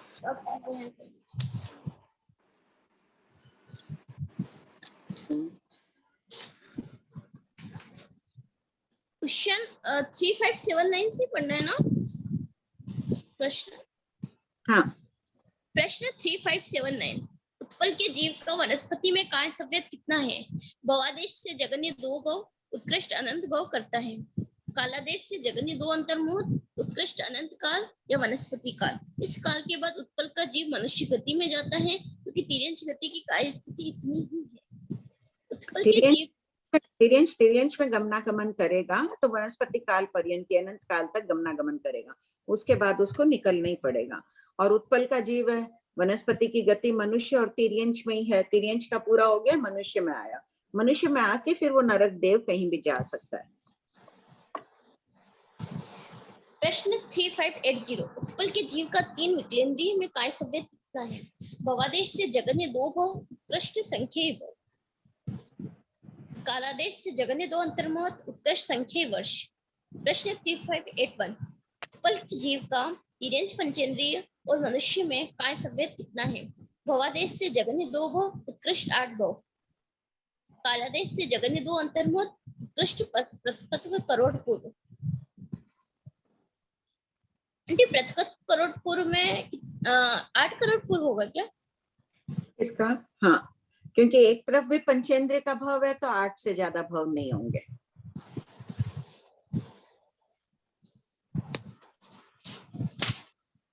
ये लिख लीजिए सब कोई, आगे गमक करेंगे तब भी आ जाएगा कि एक तरफ से अगर गमना पंचेंद्रिय या उत्कृष्ट भाव है तो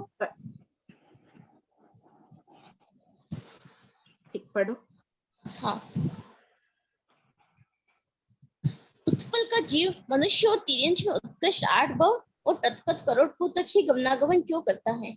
शतक 24 गमक के अनुसार गमनागमन करते हुए यदि एक तरफ भी पंचेंद्रिय का भाव हो तो जीव स्वभाव से 8 भाव ही होते हैं।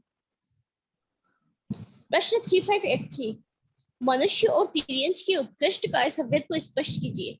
उत्पल का जीव युगलिक में नहीं जाता है क्योंकि मनुष्य और तिर्यंश की उत्कृष्ट करोड़ पूर्व की स्थिति की अपेक्षा 4 भाव करने से 4 करोड़ पूर्व और उत्पल की उत्कृष्ट 10,000 वर्ष की स्थिति के 4 भाव करने से 40,000 वर्ष होते हैं। अतः उत्कृष्ट काय संवेद 4 करोड़ पूर्व 40,000 वर्ष होता है। एक बार संवेद वार सबको 2 मिनट की टाइम है, एक बार इसको पढ़ लीजिए अच्छी तरह।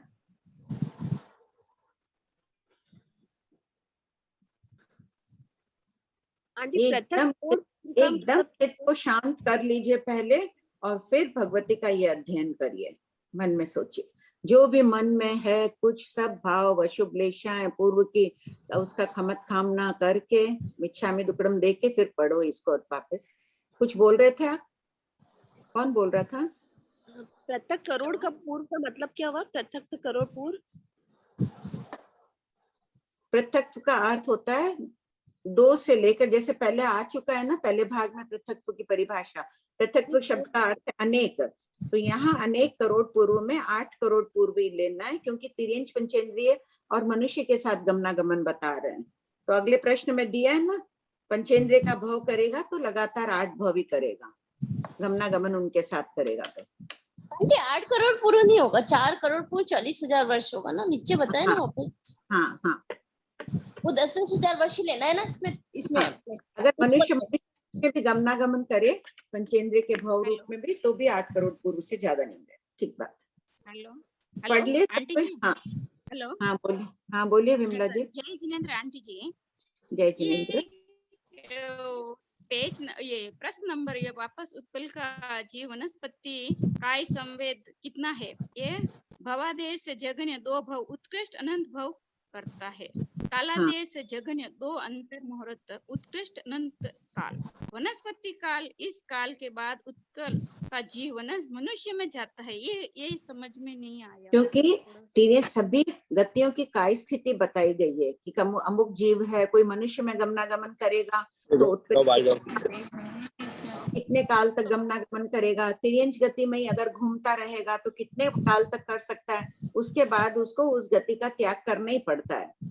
उसके परिणाम वैसे बन जाते हैं कि वो तिर्यंश गति आदि से निकल जाता है। तो उत्कृष्ट अनंत काल तक वो वनस्पति में गमनागमन करके फिर मनुष्य गति में चला जाता है। यहाँ जन्म मरण संख्या कितनी देखो क्रमबद्ध तरीके से भगवान महावीर ने बताई है।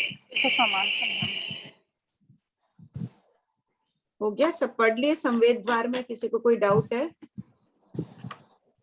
हाँ शकुंतला जी बोलिए। तारा जी अनम्यूट करिए ना अपने। नहीं मेरा नहीं हो गया मेरा।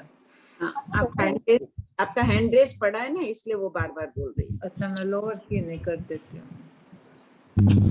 आहार स्थिति समुद्गत। हाँ बोलिए शकुंतला जी। मैं सुधा बोल रही हूँ। हेलो हाँ बोलो सुधा। हेलो हाँ बोलिए। अरे मैं यही बोल रही थी कि वनस्पति का जीव जो मनुष्य गति में आ सकता है क्या? ये समझ में नहीं आ रहा मेरे। हाँ आ सकता है। आ सकता है। तो उस इतनी भावना होगी क्या वनस्पति में? क्या क्या विमला जी? वनस्पति में अभी ये वनस्पति तो हरी होती है ना। हाँ तो उसके भाव इतने पवित्र होते हैं क्या? इससे बोल रही मैं। तो वो मनुष्य गति में आ सकता है ऐसा? हाँ आ सकता है। या इसके कोई पूर्व भोग का हो तो आ सकता है ऐसा? नहीं परिणाम बनते हैं वैसे। कौन बोल रहा है? मैं शकुंतला बोल रही हूँ आंटी जी। अच्छा हाँ आ सकता है। परिणाम किसी भी गति में, निगोद के जीव भी निकल के मनुष्य गति में आ सकते हैं, मनुष्य गति के जीव निकल सकते हैं। जैसे जैसे अध्यवसाय होते हैं वैसी गति उनको मिल जाती है। भाभी जी बड़ी कृपा करें।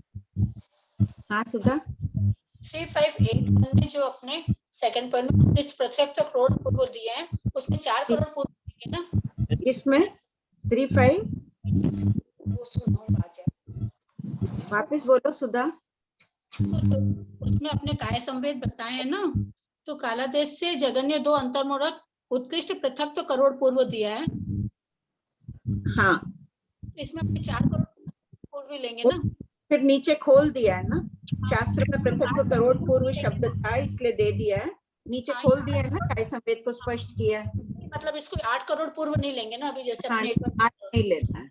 हाँ मनुष्य रूप में लगातार करेगा तो 8 भव हो जाएंगे, वो फिर 8 भव में तो और भी ज्यादा हो जाएंगे। 8 करोड़ पूर्व और 7 करोड़ पूर्व 3 पल्योपम हो जाएंगे, युगलिक का भव कर लेगा तो वो मैं गलत निकल गया, मैं 8 करोड़ पूर्व बोल रही थी। करना था मेरे को। आंटी जी, हाँ बोलिए आंटी हाँ हाँ बोलिए, आपकी आवाज आ रही है। जी मेरी आवाज आ रही है? अब आ रही है। वो जो प्रियंका बोहरा है क्या, उसका कोई प्रश्न का जवाब देना था ना शकुंतला जी, जो रिकॉर्डिंग में नहीं आज है नहीं शायद प्रियंका। हाँ बोलिए शकुंतला जी। नहीं हो गया मेरा आंटी जी। नहीं, दूसरे शकुंतला जी लोढ़ा बोल रहे हैं, बोलिए।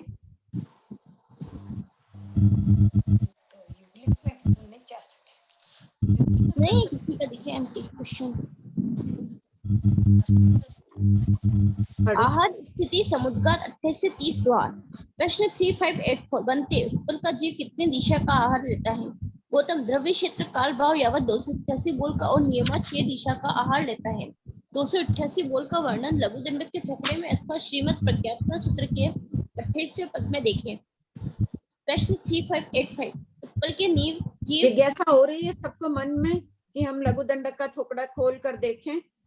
अभी इतनी जिज्ञासाएं उत्पन्न होनी चाहिए कि जो भी शब्द अपने को दिखता है उस संदर्भ को अवश्य देखना चाहिए। शास्त्रकार इसीलिए शैली भी संक्षिप्त करने के लिए तथा जिज्ञासाएं उत्पन्न हो कि हम देखें। आंटी अनम्यूट करिए ना। मैं अनम्यूट है। हाँ हाँ पढ़ो। उत्पल के जीव नियमा 6 दिशा का आहार क्यों लेते हैं? लोकांत में रहने वाले सूक्ष्म जीव और बादल वायु का एक जीव ही 3, 4 या 5 दिशा का आहार लेते हैं।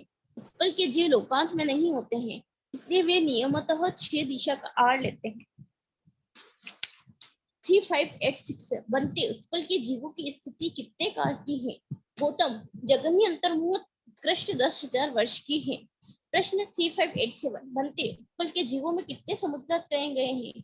गौतम उनमें तीनों समुद्रघात कहे गए हैं, वेदना, कषाय और मारणांतिक। बनते उत्पल के जीव समोहया मरण से मरते हैं या असमोहया मरण से मरते हैं? गौतम वे दोनों प्रकार के मरण से मरते हैं। उद्वर्तन 31वां द्वार। कोई प्रश्न है क्या इससे संबंधित? अनिल जी अनम्यूट करिए ना।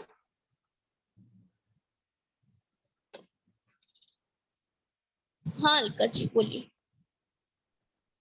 क्वेश्चन 3581 और 3582 में ये थोड़ा दोनों मतलब मिला के कैसे समझेंगे इसको?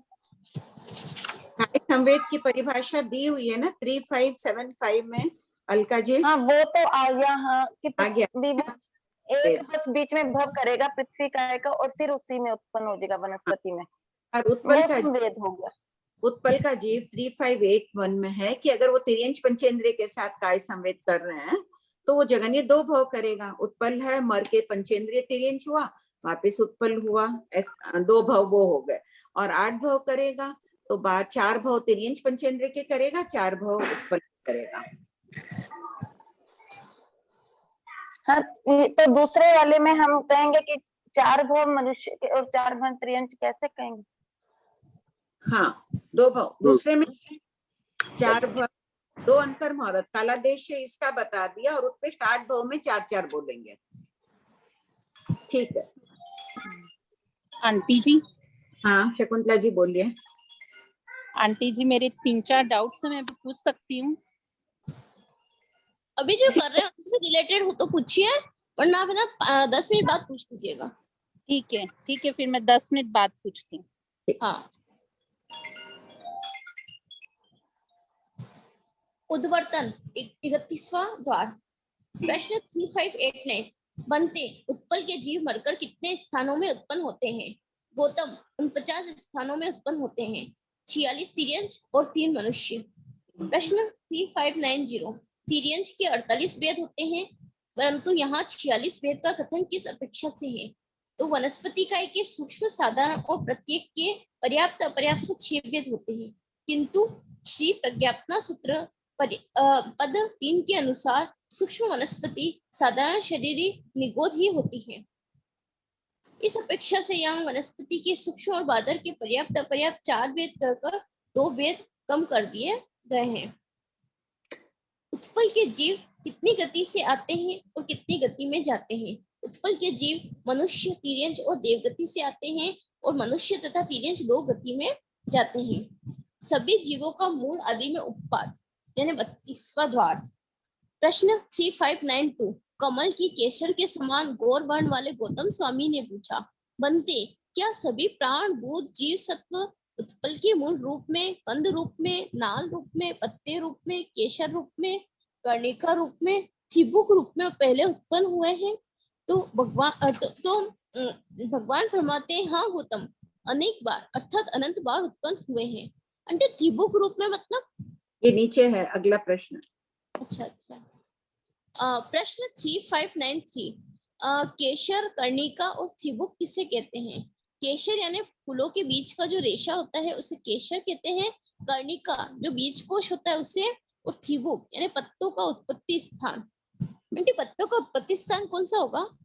जो पत्ता उत्पन्न हो रहा है ना, एकदम उत्पत्ति स्थान जो होता है उसको थिबुक कहा जाता है।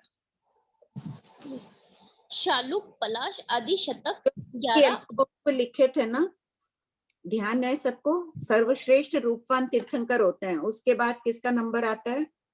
जितने भी गणधर हुए हैं होंगे गणधरों का। तो गौतम स्वामी के विषय में जैसे यहाँ दिया है, मुझे पहले ही उनके परिचय में ही पूरा देना चाहिए था। भगवती सूत्र में दिया हुआ है पूरा, पहले भगवान महावीर के विषय में, उनके अवगाना, संस्थान, उनके वर्ण आदि का सबका गौतम स्वामी का भी दिया है। पहले नहीं दिया हुआ है तो यहाँ कहीं कहीं बीच में डाल दिया है, अपने हाथ के अवगाना दिया। शालुक, पलाश आदि शतक 11 उद्देश्य 2 से 8। प्रश्न 3594 शतक 11 उद्देश्य 1 और उद्देश्य 2 से 8 के विषयों में क्या संबंध है? उद्देश्य 1 उत्पल में कहे अनुसार 32 द्वारों का वर्णन उद्देश्य 2 से 8 में भी कहे गए हैं। इस प्रकार इन उद्देश्यों में संबंध है, किंतु कुछ विभिन्नताएं हैं। उनका वर्णन निम्नोक्त प्रश्नोत्तर में एकाग्रता पूर्वक करें। शतक 11 उद्देश्य 2 में किसका वर्णन है? शतक 11 उद्देश्य 2 में एक पत्ते वाले शालुक यानी जायफल या उत्पल कंद का वर्णन है। समग्र वर्णन उत्पल की तरह जानना चाहिए, किंतु शालुक की उत्कृष्ट अवगाहना प्रतकत धनुष है, 1000 योजन जाजेरी नहीं। आंटी जो सब्जियों में डालते जायफल, ये वही जायफल है? हाँ, वनस्पति कोश में यही मिला कि शालुक है वही जायफल। शतक 11 उद्देश्य 3 में किसका वर्णन है? शतक 11 उद्देश्य 3 में पलाश का वर्णन है। समग्र वर्णन उत्पल की तरह जानना चाहिए, किंतु पलाश में देवता उत्पन्न नहीं होते हैं, क्योंकि उसमें तेजोलेशा नहीं होती है और उत्कृष्ट अवगाहना प्रतकत गौ है, 1000 योजन जाजेरी नहीं। पलाश में देवता क्यों नहीं उत्पन्न होते हैं? देवता उत्पल जैसी सुंदर वनस्पतियों में और मीठे फलों आदि प्रशस्त यानी उत्तम वनस्पति में उत्पन्न होते हैं। यद्यपि पलाश, टेसु या ढाक के फूल आकर्षक होते हैं, किंतु यह प्रशस्त वनस्पति नहीं है, इसलिए इसमें देवता उत्पन्न नहीं होते हैं। पलाश को जंगल की आग भी कहते हैं। शतक 11 उद्देश्य 4 में किसका वर्णन है? शतक 11 उद्देश्य 4 में कुंभी यानी वनस्पति विशेष का वर्णन है। इसका वर्णन पलाश की तरह जानना चाहिए, यानी इसमें देवता उत्पन्न नहीं होते हैं, इसलिए लेशा 3 ही है, तेजोलेशा नहीं। उत्कृष्ट अवगाना पलाश के समान प्रतकत गौ है, किंतु उत्कृष्ट स्थिति प्रतकत वर्ष की ही है, पलाश के समान 10,000 वर्ष की नहीं। शतक 11 उद्देशक 5 में किसका वर्णन है? शतक 11 उद्देशक 5 में नाली जिसके फल नाली की तरह होते हैं का वर्णन है। इसका समग्र वर्णन कुंभी की तरह जानना चाहिए। अंडे नाली की तरह नाली की तरह कैसे फल होंगे? कोई होता होगा ऐसे लंबे लंबे, यहाँ नहीं होता होगा, अन्य किसी क्षेत्रों में उपलब्ध होगा। कई साग सब्जी फल फूल हर क्षेत्र में नहीं होते हैं ना, किसी देश विशेष में होते होंगे। प्रश्न 3600 शतक 11 उद्देशक 678 में किसका वर्णन है? उद्देशक 6 में पद्म का वर्णन है। जातिगत समानता के कारण उत्पल और पद्म कमल के पर्यायवाची शब्द हैं, किंतु इसमें वर्ण का अंतर है। थोड़े सफेद और कमल को पद्म कहते हैं, थोड़े सफेद कमल को पद्म कहते हैं। तो आंटी उत्पल में कलर कौन सा है? उत्पल का हल्का गुलाबी रंग समझना चाहिए वहाँ।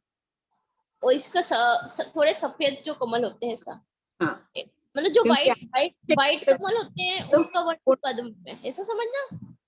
वो पिंक कलर होते हैं ना, वो समझना उत्पल में, क्योंकि शब्द अलग है। पद्म को सफेद बता दिया, पुंडरीक को नीचे ज्ञातव्य बिंदु में देखो अति श्वेत कमल है, कुमुद है, चंद्र विकासी श्वेत कमल। सफेद रंग में भी जो भिन्नता होती है, अरविंद नील कमल है।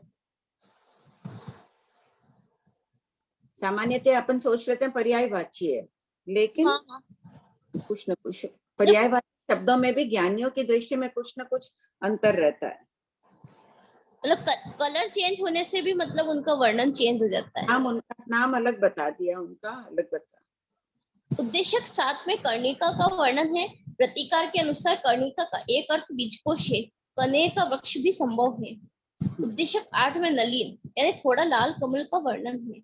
इन तीन उद्देश्यों का समग्र वर्णन उत्पल की तरह कहना चाहिए। ये तीनों प्रशस्त वनस्पति है। इनकी उत्कृष्ट अवगाहना 1000 योजन जाजेरी, उत्कृष्ट स्थिति 10,000 वर्ष देवता में उत्पन्न होते हैं, इसलिए लेशय 4 है।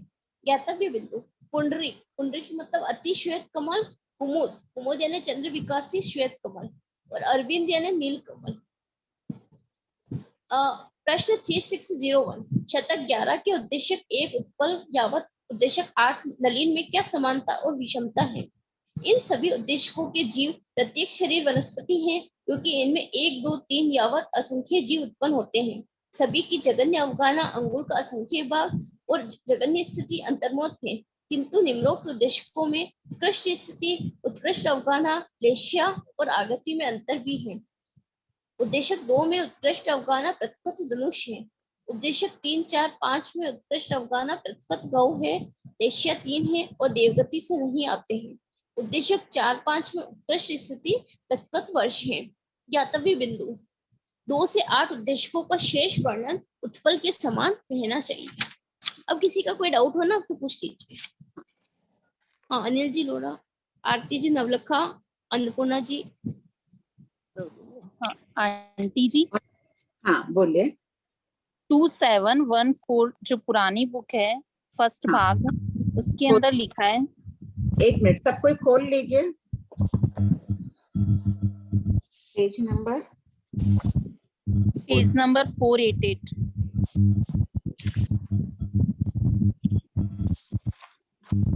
हाँ बोलिए। क्या इरियापतिक बंध का उदय 11, 12, 13 गुण स्थान में ही होता है?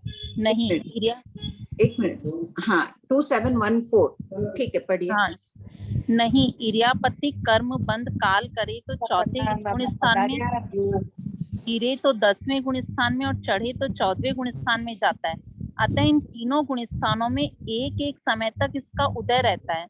तो आंटी जी वहां तो वैसे भी उदय रहेगा, यहाँ एक समय उदय किस अपेक्षा से समझना? इरियापतिक कर्म बंध का, फिर तो सांप्रदायिक जो बांधे हुए हैं सांप्रदायिक का उदय हो जाएगा।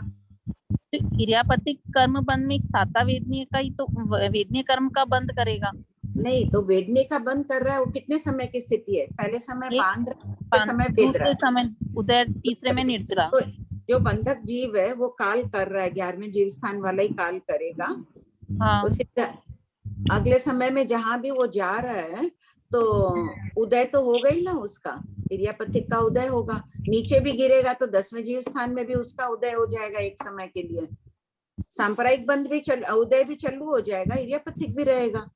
नहीं, तो यहाँ उदय में क्या उसके साता वेदनीय का है तो जैसे उदय रहेगा तो उसको यहाँ हम बोल रहे हैं कि विपाकोदय नहीं मानते हैं, प्रदेशोदय मानते हैं इरियापति कर्म बंध में।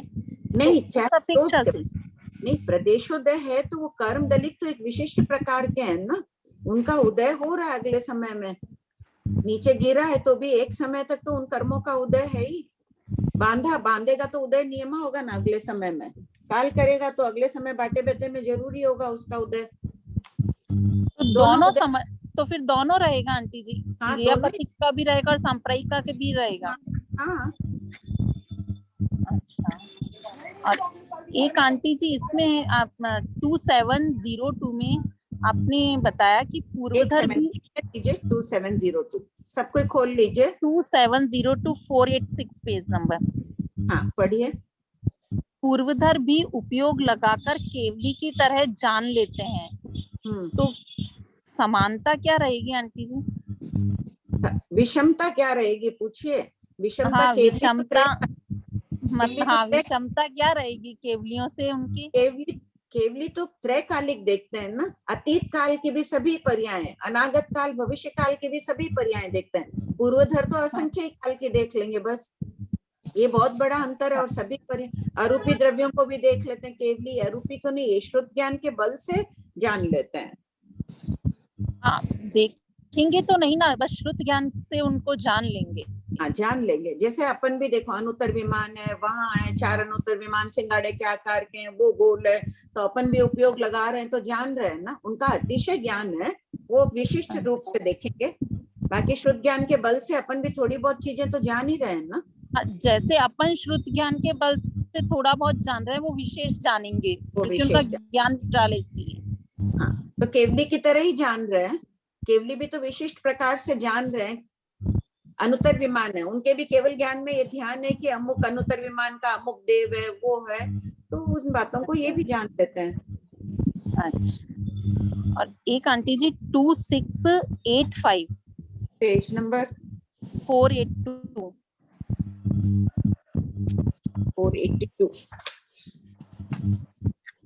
हाँ बोलिए। इसमें प्रवृत्ति और निवृत्ति, हाँ तो प्रवृत्ति से समझ में आते हैं, निवृत्ति से क्या कैसे समझे? यानी जो त्यागने योग्य है साधुओं के लिए कि अमुक कार्य नहीं कर। अच्छा, जो त्यागने योग्य है उसको करेंगे तो प्रायश्चित, और जो करने योग्य है उसको नहीं करेंगे तो प्रायश्चित। प्रवृत्ति और निवृत्ति, जब प्रवृत्ति का ज्ञान होगा तभी तो पता चलेगा कि निवृत्ति क्या है। जब मैं जानूंगी कि 18 पाप का त्याग करके वैसी प्रवृत्ति करनी है, अहिंसक प्रवृत्ति में रहना है, तो 18 पाप के स्वरूप को भी जानूंगी कि वो 18 पाप त्याग करने योग्य है। अब किसी साधु ने वो दोष सेवन कर लिया है तो वो प्रायश्चित देगा ना। तो प्रवृत्ति निवृत्ति दोनों का ज्ञान की आवश्यकता होती है। अच्छा, और एक आंटी जी ये जो पंचांगनी तप होता है, इसमें क्या होता है? इसमें क्या करते हैं, जैसे कमठ ने किया था, चारों दिशाओं में धुनी लगा देते हैं आग, और बीच में भी आग लगाते हैं। फिर उसमें वो लोग होम आदि करते हैं। ऊपर से सूर्य 4 दिशाओं में लगाते हैं, बीच में करते हैं, और सूर्य आतापना भी रहती है सभी तरफ से। तो फिर आंटी जी इसके अंदर हम यह लोक का ही क्यों करते हैं? परलोक का भी तो उसका भाव बिगड़ जाता है ना। पंचांगनी आदि तप करने से उसका यह लोक तो बिगड़ा, उसका परलोक भी तो बिगड़ेगा ना। नहीं, परलोक भी बिगड़ेगा, ये लोग भी तो बिगड़ रहा है, बेकार की तपस्या कर, जीव हिंसा कर रहे हैं। नहीं, मैं ये कहना चाह रही हूँ कि जब दोनों लोग बिगड़ रहे हैं तो फिर हम उसको उभय लोक में क्यों नहीं ले रहे हैं? हमने यह लोक में ही क्यों लिया इसमें? ये लोग का उदाहरण दे, अब जैसे कोई उदाहरण देना, चोरी को किस में ले लिया? ये लोग उभय लोक में दे दिया, एक उदाहरण दे दिया है। क्या पता वो तपस्या के बल से देवगति में भी चला जाए, परलोक में भौतिक सुखों को तो प्राप्त कर ही लेगा। अच्छा, उस अपेक्षा से। पर कहीं ना कहीं कभी तो उसको वापस परभव में उसको भोगना ही पड़ेगा ना। हाँ, भोगना पड़ेगा, अलग बात है। बाकी पंचांगनी आदि तप करने वाले देवलोक तो प्राप्त करते ही हैं काम निर्जरा के बल से। अच्छा, एक लास्ट क्वेश्चन आंटी जी, उदक माला जो है ना, उसके अंदर आपने बताया कि वायुकाय के जीव वो पाताल कलश में जो रहते हैं, वो जब वैक्रिय करते हैं तब वो पानी उछलता है उनका पाताल कलशों का। 2 कोस ऊंचा उछल गया। हाँ, तो है ही वो शाश्वत। हाँ, तो मैं ये पूछ रही थी आंटी जी, वैक्रिय करने से ही उछलता है या वहां पे वायुकाय जीवों की अधिकता होने पर भी ऐसा हो सकता है? वायु का एक जीव नीचे कितने 33,333 नहीं 1/3 में तो पूरी वायु है, मध्य भाग में भी तो दोनों है, तो इतनी विशाल संख्या में वायु का एक जीव है, वो वैक्रिय करते हैं, पानी को ऊपर कर देते हैं। नहीं, वैक्रिय से तो होता है, लेकिन बिना वैक्रिय भी हो सकता है क्या? नहीं, बिना वैक्रिय कैसे उछलेगा, फिर तो निरंतर उछलता। आंटी जी गुरुकुल के नोट नहीं, निरंतर वायुकाय के जीव उतने रहेंगे तब तो नहीं होगा, जब उन वायुकाय के जीवों की अधिकता हो जाएगी वहां पे, तो वो पानी उछलेगा। कहते तो उत्तर वैक्रिय का ही है भाई, कि उत्तर वैक्रिय शब्द दे रहे हैं कि वायु का एक जीव उत्तर वैक्रिय करे तब अग्रोदक होती है, और ये नियत समय पर उत्तर वैक्रिय करती है।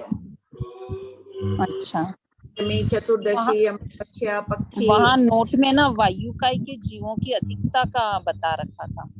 मेरे ख्याल से है ना आगम में उत्तर वैक्रिय कहीं होगा, फिर भी एक बार देख लूंगी, या तो कुछ संशोधन हुआ होगा, कहीं होगा, एक बार देख लेंगे।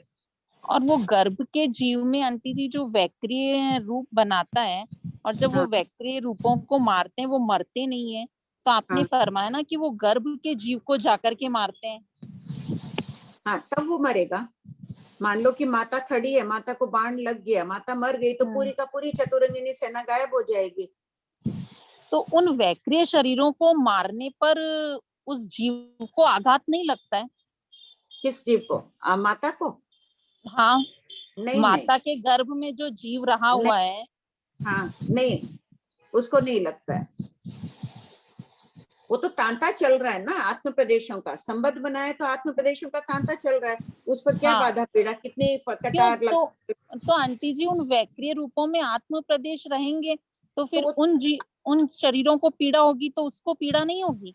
नहीं होगी। आप ये 8वें शतक में दिया हुआ है ना, ये छिपकली आदि का दृष्टांत, कि उन पर प्रहार किया जाए, छिपकली, गो की श्रेणी आदि सभी निकालो। हाँ, वो तो है, गो की श्रेणी और उन पर प्रहार करे तो आत्म प्रदेशों पर आंटी जी आत्म प्रदेशों पे नहीं होगा, लेकिन वो शरीर पे हो रहा है तो नहीं। तेजस कार्बन शरीर ही तो है, तांते में क्या है, जो तांता चल रहा है सीधा, मान लो कि यहाँ से वैक्रिय शरीर बनाया, ये तेजस कार्बन अति सूक्ष्म है, ये बाटे बैठे में अपने शरीर, अपने अनंत शरीर, अपने जीव शरीर में से गमनागमन कर रहे हैं ना, अपने कहाँ बाधा पीड़ा होती है, पता ही नहीं चल रहा है, आंख से अभी हजारों जीव निकल रहे हैं, अनंत जीव निकल रहे हैं। अच्छा, ठीक है आंटी जी, बहुत बहुत धन्यवाद। नहीं, धन्यवाद। अच्छा, ठीक है, जय जय। और किसी का डाउट है? आज की क्लास यहीं तक रखते, टाइम हो चुका है आंटी। मुझे एक क्वेश्चन पूछना है। हाँ बोलिए। हाँ, जय जिनेंद्र आंटी जी। जय आंटी जी, ये त्रिभुज है ना, पत्तों की उत्पत्ति शास्त्र, तो वो टहनी के ऊपर का पार्ट है, वो समझना है। हाँ। और फिर अभी पत्ता गोभी होगी तो उसको कैसे समझना है? कोई ना कोई तो उत्पत्ति स्थान हो गई, नीचे डंठल होता है ना पत्ता गोभी का, उसी जगह समझना है। अच्छा, जय जिनेंद्र। जय जिनेंद्र, धन्यवाद। जय जिनेंद्र। आंटी अपना प्रश्न नेक्स्ट डे पूछूंगी, कृपा आंटी। जय जिनेंद्र सभी को।